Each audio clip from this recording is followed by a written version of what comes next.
The process, and they tell you why theirs is best. Some charge as much as $100 a person for these tours. Some are offered for free. Stress can be caused by the light not being right, the temperature's not right, the pH of the soil isn't right. Out of necessity, they've come up with inventions like these drying racks to make it all easier to handle. Nevada's legislators were there to see it and smell it firsthand. It smells pretty good. I wouldn't know what to compare it to. Ron Dreher is a former Reno police detective who just happened to be taking a tour when we were there. He says the last time he saw anything like this, he was making a bust. But he says times are changing, and maybe Nevada should get on board. I think the day is coming that it's going to be legal in Nevada because we recognize the economic gain from a tax perspective. Those who live here say it's a lot like gaming is in Nevada, something that you hardly notice unless it's your thing. When I lived in Las Vegas, you go into 7-Eleven and there's slot machines, and you don't even think about them. Yeah.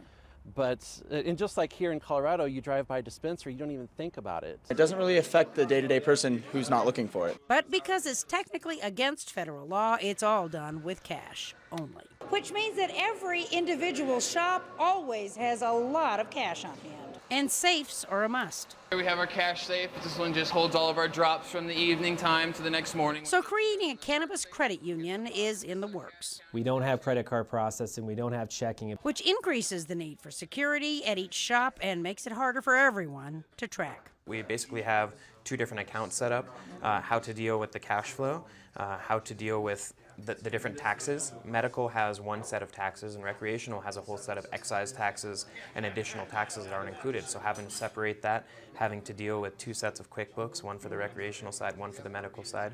It's essentially for us like running two different businesses in one space. So the next hurdle here is creating a cannabis credit union, which they see as a safety measure for everyone involved. It's easy to audit a bank account. It's not easy to audit a cash-dominant industry. Colorado isn't the only state looking at getting around the money issues by creating a credit union for cannabis, but they are ahead of the other states like Washington and Alaska and Oregon. And everyone we talked to in Colorado about this has had a lot to say about the fact that tight regulations is what's making the industry fly. Tomorrow night, we'll take a look at that and wrap all of this up. Covering the story, Aaron Breen, Channel 2 News.